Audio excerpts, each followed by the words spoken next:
Well, welcome to the Path Forward for May 12th, 2026.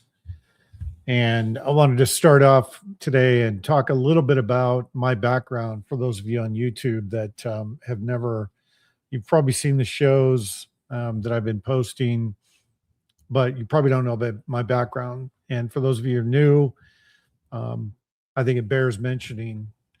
I spent the better part of 10 years of my career doing information warfare in the Army. And I started out in a school called Command Control Warfare School back in the early 90s, and then transitioned that into cyber exploitation, cyber attack, and cyber defense in early 2000s, and did the information operations slash information warfare role in Iraq. And it was mainly counter information is what it was, at least at that part of the war. And throughout the next 10 years, I held a variety of positions doing information warfare. So and the reason me saying that is when I watch anything in the news, when I see things on television, when I see things in print, I don't look at it as a story, entertainment, a movie. I look at it as themes and messaging.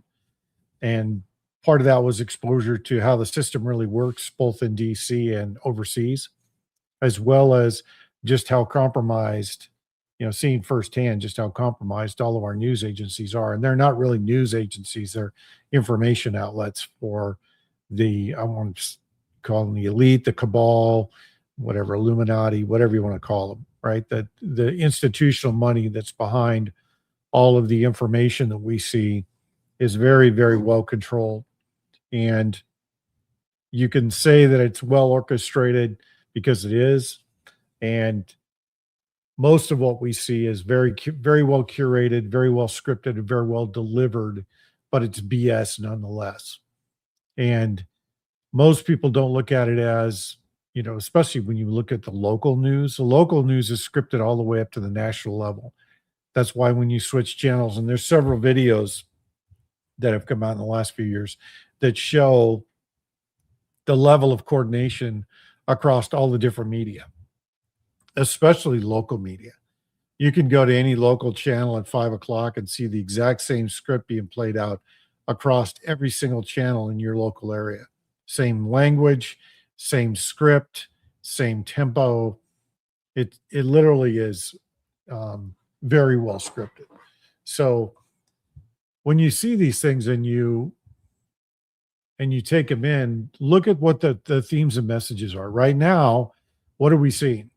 We're seeing, number one, the dollar's collapsing, the bond market's in free fall. We're seeing the hantavirus narrative that they're trying to build. And the reason why that I think it's BS, and the things that show me it's BS is, and lots of people have reported on this. I think Dre Dossier she's done the best work on it. But only 2 social media influencers have posted anything from the ship. Both of them posted the same pictures, basically the same narrative. They like to use the number 33 in all of their different narratives. So the boat was at sea for 33 days before somebody got sick. And if you remember back to when the FBI chased the Charlie Kirk killer, it was 33 hours, and they caught the assailant, or the suspect. Trump used 33 and 33 days since the start of the war, and quote unquote we won. So they like to use the same timing, same narrative, same numbers throughout. That's how you know it's a hoax. But the other part of it too is hantavirus in and of itself is not transmissible unless it's been engineered, which that's the new narrative, is it's been engineered and it skips and it is human transmitted, which is BS. We've had hantavirus in our environment for decades. And most people, if you live in the country or you live in the desert, you have mouse droppings somewhere around your house, if not in your garage. If you have dog food or chicken food, I guarantee you have mouse droppings. And, for how many years did we just use spray bleach and water and then, pick up the droppings? How many years of that? Nobody got sick. So they're using the narrative that it takes 6 to 8 weeks of incubation So they want to put people in isolation for 6 to 8 weeks. Now they're saying that these cases are showing up all over both Europe and the U.S. and other parts of the world where there's been no contact to the quote unquote, anybody on the ship. So they're trying to build the narrative just like they did in COVID. This one will fall apart just like the Delta variant nonsense did because nobody's buying into it this time. And they the way you tell it's a psyop is when you see the same narrative across every single medium. You see it in mainstream news, meaning the major networks. You see that on local news, then you see it in social media, and it's literally the exact same script that they play over and over. So they'll play the same script on broadcast news that they'll play via bots and via AI in social media, especially on X, um, and X, Facebook, even on Instagram, even now on Snapchat. You'll see stories start to show up with the exact same narrative, and you'll see the number 33 repeated. And the reason why you repeat things, especially when you're doing influencing operations, you're trying to influence the public to do something or take action that's outside of their value system. So you do influencing operations, which means you repeat the same BS over and over and over and over and over and over and over until it becomes a part of the public consciousness, because they've proven since the early 60s when the CIA was testing with psychedelics and Operation Gladio, they proved that if you repeat something often enough, it becomes a part of the public consciousness and people start to believe it. That's why you see it repeated. That's why we used to watch. If you remember back to the early 90s, for those of you that go that far back, the media used to replay the same thing literally every hour for weeks on end. If there was a major attempt on the president's life, it would literally be nonstop coverage until the president was back on the job. Daily briefings by the hospital, daily analysis of the actual shooter, actual analysis of the shooting situation and how the bullet flew. It was weeks of it, right? It was just repetitive over and over and over again. And they did the same thing with the Kennedy assassination. They did the same thing with the invasion of Kuwait in 1990. They played it over and over and over again. It was 24/7 on CNN. And back then, we didn't have the internet to debunk some of these things. So it was ingrained in the public consciousness fairly quickly. Now, with so many different mediums, social media, you've got news, or you've got print, you've got social media, you've got a variety of different formats, right? But the main one is social media. With social media and the number of platforms that people are literally using to cultivate information, is very, very hard to consummate a lie and propagate a lie for an extended period of time. It's just not feasible. And it's very how do I say it? It's very, I guess the best way to say it is you repeat the lie until people believe it. And that's the old school model of doing it. Now they just flood the system so that it's the only thing you see. It's the only thing you can see. You can't tune it out. You can't switch mediums. It's on every platform. And with AI, it's easier for them to propagate the message. But at the same time, it's also easier, which is why they want all the censorship. It's easier to be debunked. If you look at, especially this week with the Netanyahu interview, I don't know if he's really alive or if it's AI or what, but he talks about how Israel's losing the information war. And it's because, and public opinion is swayed away from Israel since October 7th, because they've committed some downright atrocities that have been documented, number one. Number two, they've admitted to them. And then number three, the enemy has leveraged those in their counter information campaign to implicate Israel in other atrocities, and people buy into it. Whether they're true or not doesn't matter. In the game of information warfare, you want to keep repeating the lie so that your own people buy into the influence that you want, but at the same time you're countering enemy propaganda and enemy information operations so they can't influence the public. And we've seen both of those things, staged events. We've seen well curated and well orchestrated crisis actors on both sides of the fence. We've seen coordination in some cases between crisis actors on both sides of the fence. It's been, and the same is true for Ukraine. The same is true for Gaza. The same is true for what's going on right now with Iran. The same is true for what's going on in Lebanon, and it goes on and on and on. The point is, when you're trying to influence the public, you want to make sure you freshly package your bullshit and you well deliver it every day so it's believable. And in the case of this hantavirus, it should be a very, very overt, and you should see the overt lie, because Trump hasn't bought into it. If you go back to 2020, when Trump said 2 weeks to slow the spread, he was listening to his advisors and he was listening to Fauci. I think he's since learned his lesson. And I think that the advisors around him are saying, don't get wrapped up in this, mainly because it will destroy the economy, right? And right now, I think they're worried about keeping the dollar propped up and countering what China's been doing. And there's a lot of different vectors that China's used to influence our population in a variety of different ways. So when the whole TikTok ban was floating around in Congress, China created a different platform. I think it was called Red something. And it was full court propaganda. I mean, full court. Look at this new medium. It's not censored. China has free speech. You can come here and say anything you want. You can post anything, all nonsense. Every bit of it was. But a good portion of the public bought into it, and people went out there and downloaded the application. Now, and I'll get to the cybersecurity portion of this in just a second.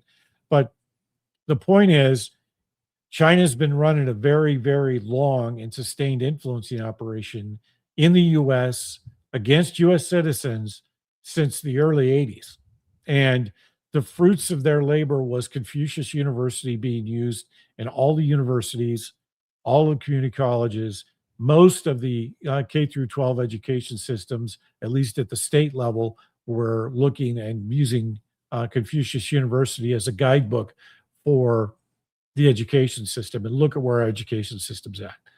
At the same time, you're seeing a massive influence and massive use of bot farms and AI across all of the US and Canada to influence the US that China's really our ally, when they're really not.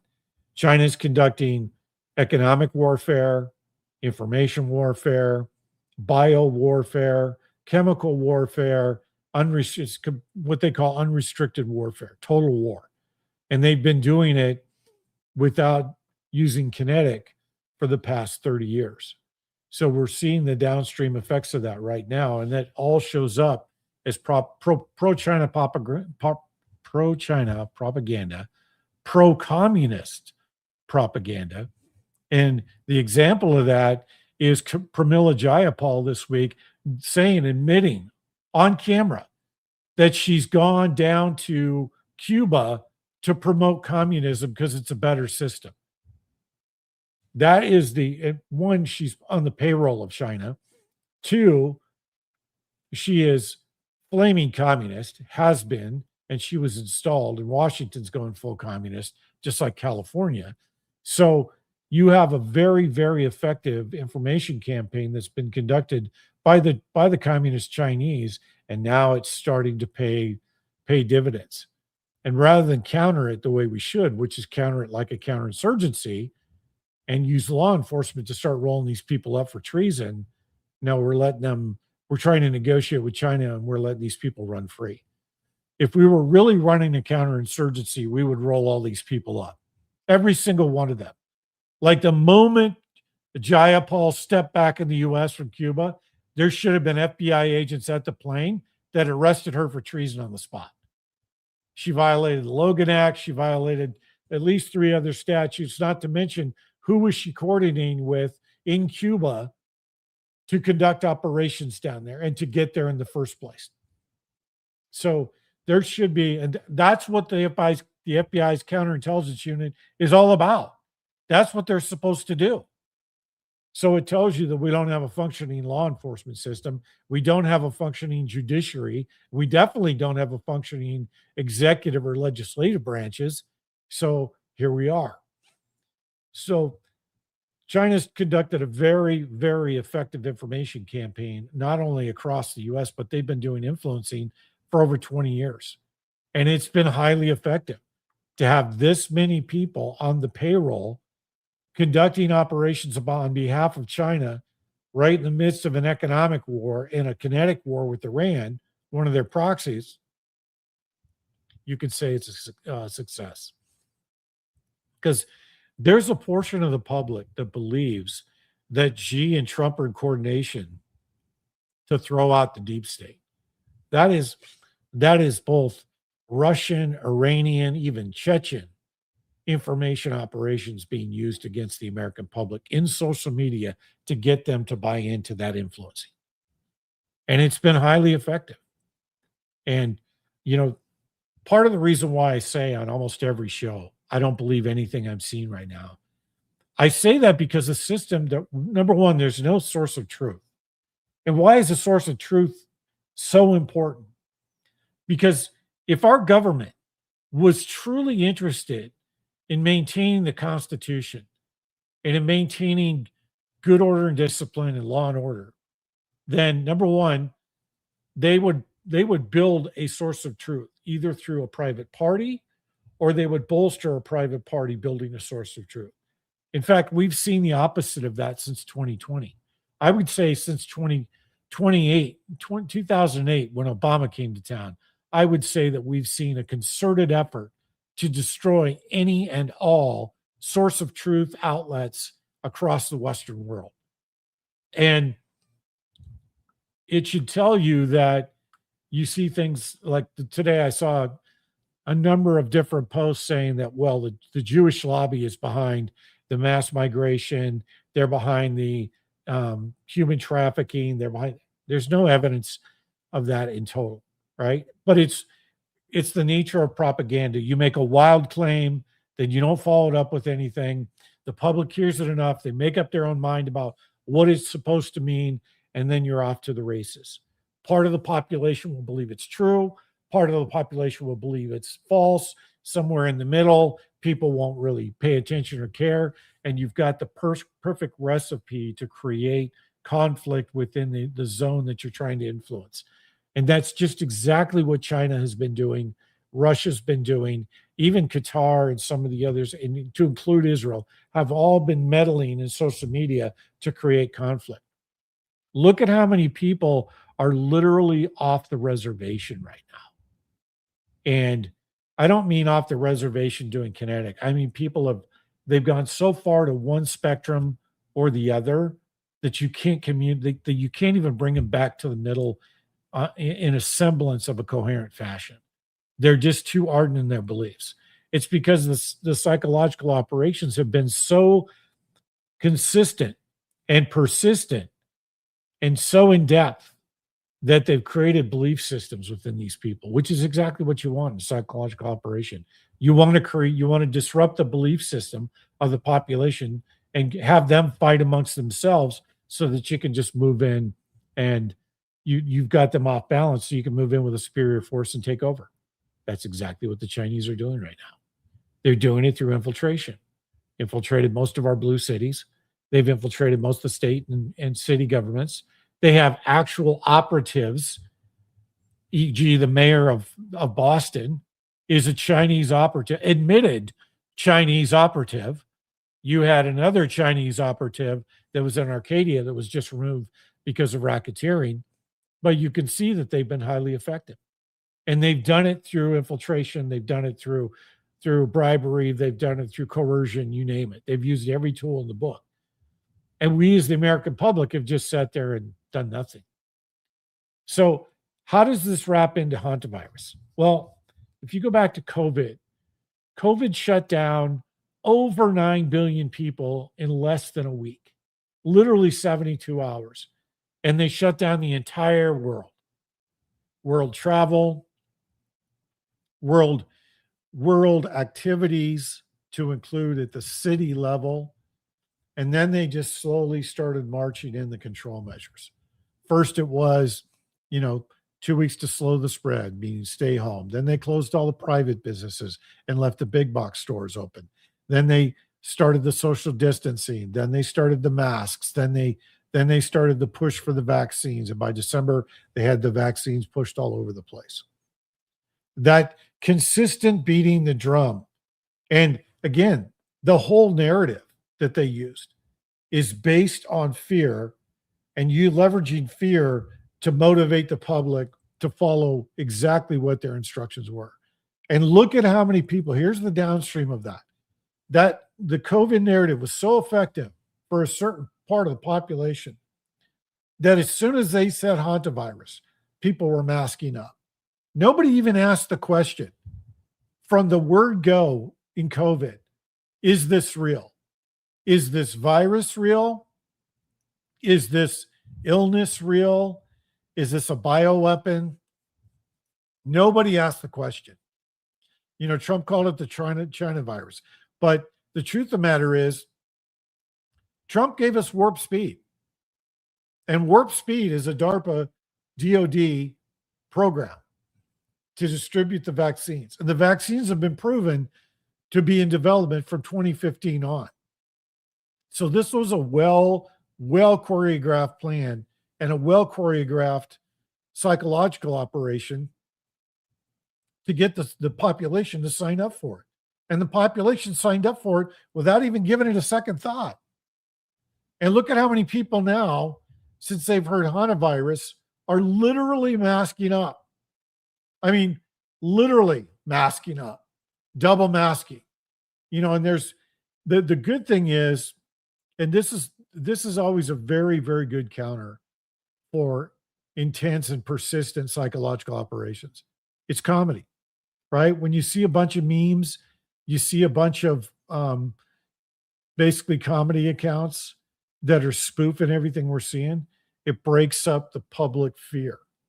And it shows a good portion of the public that wouldn't know anything otherwise that they're being played. And that's what was missing during COVID in 2020.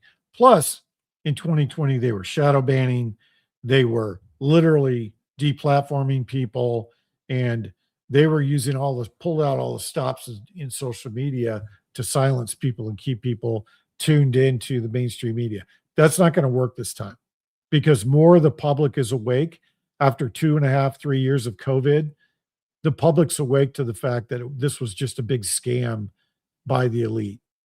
And I use the word elite very, very loosely when I talk about who's behind this. What I'm really talking about is the institutional money that controls the apparatus in both Washington, D.C. and in the local areas. And something that most people don't talk about, which bears mentioning when you're talking about information warfare, is they're losing their grip on the public consciousness. The public the public consciousness was raised after 2020. Not everybody, but enough of the population so people that were somewhere left leaning from the middle and buying into the whole virtue signaling and the whole narrative, they're all starting to ask the question now. And it's been happening for the better part of 2 years. Again, anytime you do influencing operations, right? Just think of it as a bell curve, right? Standard bell curve. You get the middle of the curve on the left and the right, and that's 2/3 of the population. And that's what we're seeing right now. We're seeing the population looking at this going, we're not doing this again. And what we really want versus kinetic is mass noncompliance. Because let's just say they crash the economy and it happens in the next 2 weeks. Most of the population will freak out for the first couple of weeks. But if you go back to Sri Lanka, and again, they always prove their concept and tell you what they're going to do. Sri Lanka was their test bed for this, right? What did they do in Sri Lanka? They destroyed the currency. They destroyed logistics. They destroyed the supply chain, and they destroyed the governance. And they did it all in a very short period of time. And then they came in and they offered the solution, QR codes so you could get food, water, and gas. What do you think they're going to do here? That's going to be exactly their point. But if the population says we're not going to do that, and the population starts to trade outside of their system will never work. And that's what part of what I'm trying to say is that most of the population is not going to buy into it. And the whole narrative around data centers, like they're building 3,000 data centers, they're building X amount of data centers, they're building all this power generation. Yeah, they're building the control grid. And the control grid is only going to go so far because no matter what you do, and they're even seeing this in China, right? Most of the major cities in China are very well controlled. But you get out into the countryside where there's not as much technology and the government doesn't have nearly as much hold. Most of your population is in the population centers. So you're going to have a large part of the population, but even they're not going to play. And the other place you're seeing this play out is you're seeing it play out in Britain. Britain's basically abandoned their social scoring program because a small group of people banded together and literally cut down and destroyed every camera system they put up faster than they could replace them. And they've basically abandoned it because it costs too much money for them to keep replacing the camera systems that keep getting destroyed. And that's what we'll see here. And, and so the other topic I wanted to talk through too, which is a part of this, is behind the scenes of every information campaign or every psychological operation, there's multiple lines of operation that are running all at the same time. Right now, if you look at the auto industry, they just passed the whole 2027 kill switch. Every car's got to have a kill switch in it. I hate to break it to you, but if you have a telematic control unit in your car or TCU, you already have a kill switch in your car. And those go all the way back to, I think, 2014. So just because they pass a law doesn't mean this wasn't already in the planning for at least a decade. And at the same time, we're seeing the new cars have more cameras, more control, and the ability for automatic kill switch. Vanguard and BlackRock are destroying the spare parts market for older vehicles so that they take older vehicles off the road, so you're forced to buy the new vehicles. Well, what do you think is going to happen there? You're going to see a black market for spare parts for older vehicles, and people are going to go around the system. And this literally predates every single regime, every single leader. My point of saying all this is the public consciousness is being raised right now to a point where the system of control that they've used for 1,000, 2,000 years is falling apart right in front of them. And they don't know what to do to maintain it because the only thing that they've been indoctrinated to do is perpetuate a system of control. And that system of control is falling apart. So all they're trying to do is exert more control. And at some point, the system will completely collapse across the planet, not just here. And we've already been told. And this was really the midway moment. It hit us, and I don't think most people realized it. But the population was told in March of this year that the entire Western world is run by pedophiles and run by a group of pedophiles that were abused as children and introduced and installed into the system. And it's a repeating cycle of abuse that reinstalls these people into positions of power. Look at Keir Starmer right now. He's one of the most hated men in all of the UK. And the king's well on his way too. So you have the public consciousness raising, you have the control grid and the control system starting to fray, you have the whole Zionist movement that's not only been exposed, but they can't recapture the information more. Even with censorship, they won't be able to do it. So you're seeing the tide's already shifted. Now it's the long, slow attrition to get to the point of failure. And that's where we are. And that's part of the narrative I'm seeing right now is, and look, this UFO thing, it's all distraction. I don't buy a word of that because I keep coming back to the same thing. If they were going to really release information that was new and startling, and they were really serious about doing some kind of a disclosure, they would have started this in earnest 10 years ago and dripped it out 10 years ago. But this current nonsense that they're pushing on us, first they talk to the religious leaders, and then they start the messaging around religious leaders are questioning their faith. That's all psychological operations.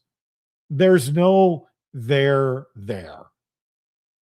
when it comes to any of the disclosure, because it's not disclosure. It's an information release by people in the system. That's not disclosure. They're releasing just enough information to keep the public distracted with it, but not enough information to really change the public consciousness around it. And until they fucking walk out a reptilian or, one of these tall Nordics or whatever the case may be in real time where people can interact with it, sorry, just noise. It's just distraction. So I'm not even paying attention to the UFO stuff. To me, that's just disruptive operations is all it really is. And, I'll give you, for instance. So in 2004, in northern Iraq, even in the Kurdish areas, the enemy released these CDs with all these beheadings. They were all fake. And we even proved that they were fake within 24 hours of them being released. But it went through the population like wildfire. And so the only way we could counter it, legitimately counter it, was we had to release information that was credible and debunked it. And so we went and found one of the people that they had put on the tape that said was beheaded and took pictures of him next to U.S. soldiers. And that's what was released to the public. And guess what? Story debunked. And it was disruptive operations that literally changed the course for at least for a short period of time, right? It disrupted their fear campaign. But if you release the truth into the public consciousness in a way that it's not only consumable, but it's the truth that's packaged with, again, source of truth, right? If you have a source of truth that's releasing information that people trust and respect and is consistent with messaging around the truth and factual events, you'll counter enemy information operations every time. And that's what's happened to Israel. Israel has bungled the conflict since October 8th and literally bombing hospitals.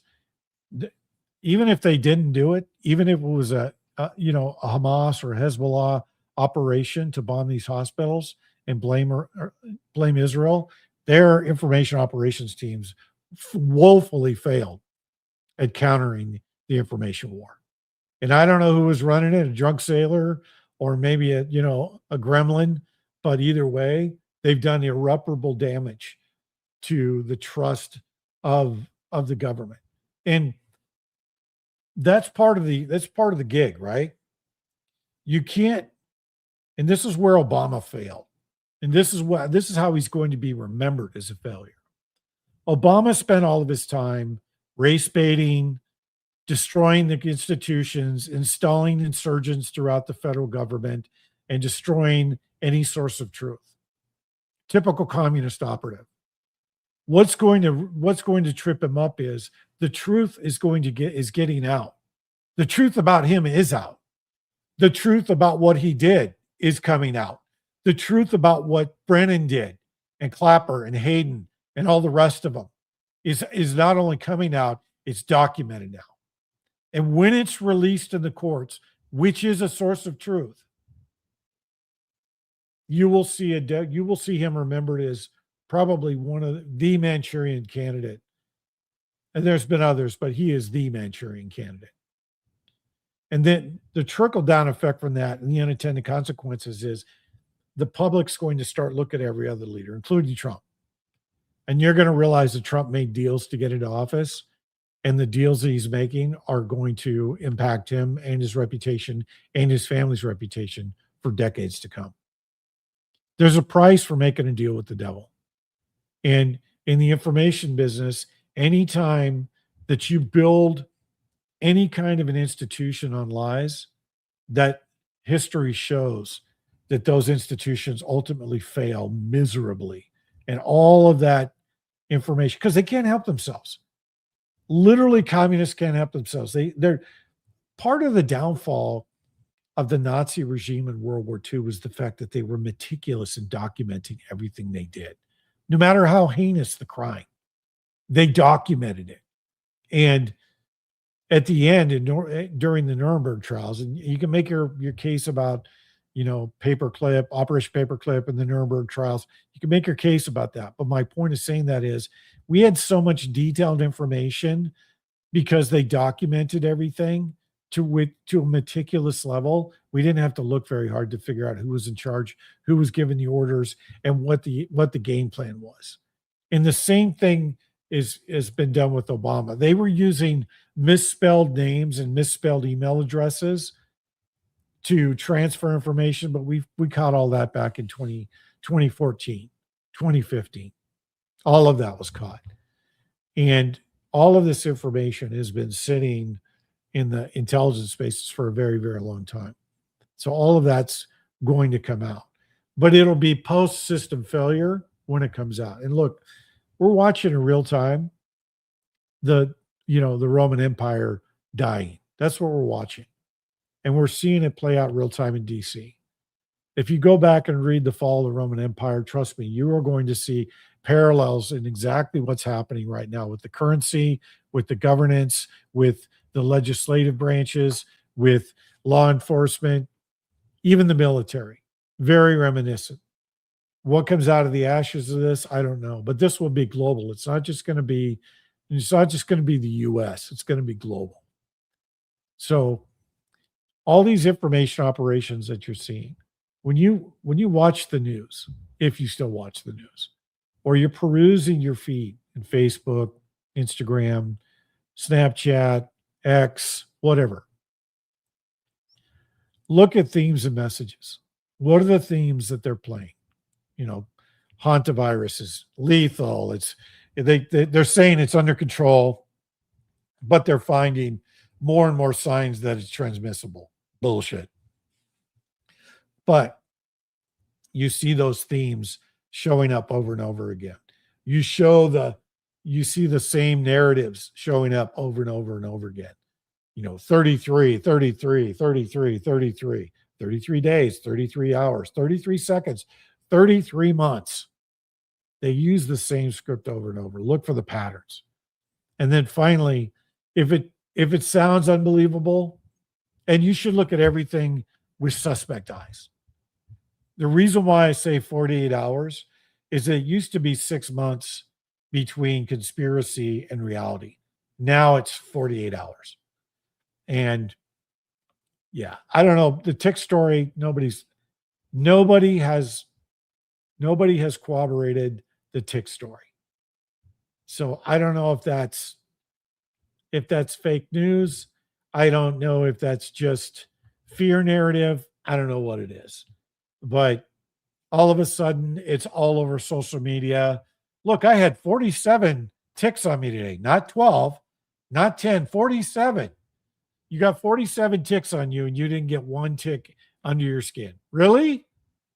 Yeah, that's bullshit. So look at everything with suspect eyes. Look for the repeating patterns and the repeating trend and the repeating themes. You're going to hear them beating the drum. It's called beating the drum. Every 24 hours, you're going to hear the same narrative over and over and over and over and over in every medium. That's how you know it's bullshit. Like the video of that nutsack on the ship crying because he thinks he's going to die, but he's only one of two people that published anything for the entire ship. Bullshit. So look at it from that perspective. I look at everything with suspect eyes. I don't believe fucking anything I see right now. Nothing, especially on the first pass. First time I see it, okay, that's nonsense. And you just keep going there. And eventually you'll get to the truth, or at least enough of the truth to make an informed opinion. So, okay, so on to administrative notes. So I've got two videos right now. I'm moving away from radios, and I'm switching to maps and building strip maps and what kind of maps you should have on hand, what kind of maps you should have in your vehicles, what maps are useful, what maps are not useful. So I'll be covering those. That'll be tomorrow. I'll get one of those up tomorrow on Substack, and then I'll follow that up this weekend with another couple of videos. The last video that I'm going to put up is going to be on strip maps.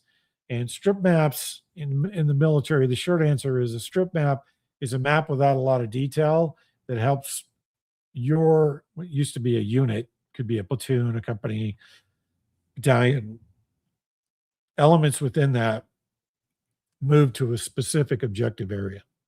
And strip maps are helpful because it doesn't give the enemy enough detail for them to know exactly where your assembly area is, but it's referenced to a map that you all use and has landmarks that help you guide you to the place guide you to your assembly area. So I'll be doing that. And then once I get through with the map portion of it, then I'm going to start getting into cybersecurity and because I think there's a major cyber attack coming fairly soon, at least a false flag cyber attack coming fairly soon. So next week I'll be working on, I'll be pushing out cyber videos on ways you can protect yourself, ways you can protect your equipment, ways you can protect your home, et cetera, et cetera. So look for that because I think we are going to see something that's fairly widespread that affects a lot of people. And that should be up by mid next week. I've got away from doing some of the live shows on Substack just because the resolution's terrible. And if you're talking about a subject that people are going to go back to, it's easier just to post the video and people can reference back to it. So anyway, look for that. We'll be back. I'll be back Thursday live with the roundtable. Look for the video, the map videos starting tomorrow on Substack. Until then, by the way, and if you want the mug and the t-shirts, sold a bunch of these this week. So that's what the mug looks like. If you want a mug or a t-shirt, still got some of the shirts left, ping me. I owe a couple of people some invoices for the shirts. I'll get those out tomorrow. Yeah, other than that, I'll be back on Thursday. God bless everyone. One team, one fight.